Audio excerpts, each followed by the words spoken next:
देखना यह है कि कह रहे हैं कि चंद दिन में ये तमाम तर मामला जो हैं वो हल हो जाएंगे। जो फंड्स की प्रोवाइड होने का मामला है, अब आगे देखते हैं कि चीज़ें जो हैं वो किस जानिब बढ़ती हैं।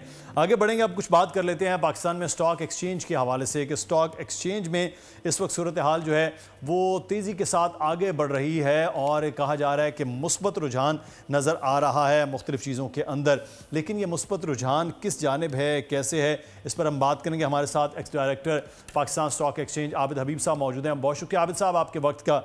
आबिद साहब, मार्केट अच्छी जा रही है, लेकिन ये तेज़ी क्या हकीकी है? दुनिया में तीसरी जंग की बातें हो रही हैं, इजराइल फ़लस्तीन के मामलात हो रहे हैं, पेट्रोल जो कीमतें हैं वो आलमी मार्केट में बढ़ रही हैं, लेकिन हमारी मार्केट कह रहे हैं मुस्बत है।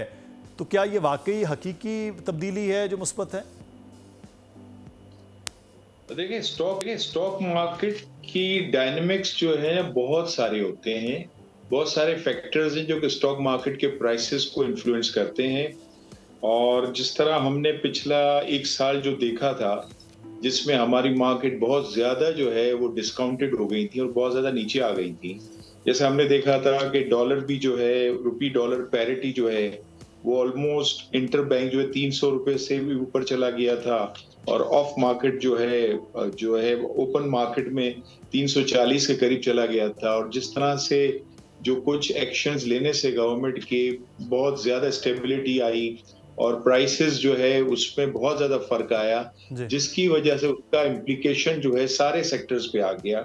और इसी वजह से स्टॉक मार्केट जो कि बहुत ज्यादा डिस्काउंट पे चली गई थी वो अपने लेवल्स पे आना शुरू हो गई। तो ये तो हमारा जो है इंटरनल बहुत सारे जो मेजर फैक्टर है वो स्टॉक मार्केट को स्टेबलाइज किया। इंटरनेशनल फैक्टर डेफिनेटली मार्केट में उसकी वजह से एक इन्वेस्टर्स का एक फियर है, जिसकी वजह से वो बहुत ज्यादा मार्केट तेजी से नहीं बढ़ रही, वरना तो और भी ज्यादा बढ़ जाती मार्केट। जिस लेवल पे, जिस तरीके से जो चेंजेस आई हैं, जो मेजर चेंजेस आई। अच्छा, आप सब साथ रहिएगा। आप बात करते हैं कि इस वक्त शेयर जो हैं वो बढ़ रहे हैं, लेकिन कीमतें क्यों नहीं बढ़ रही?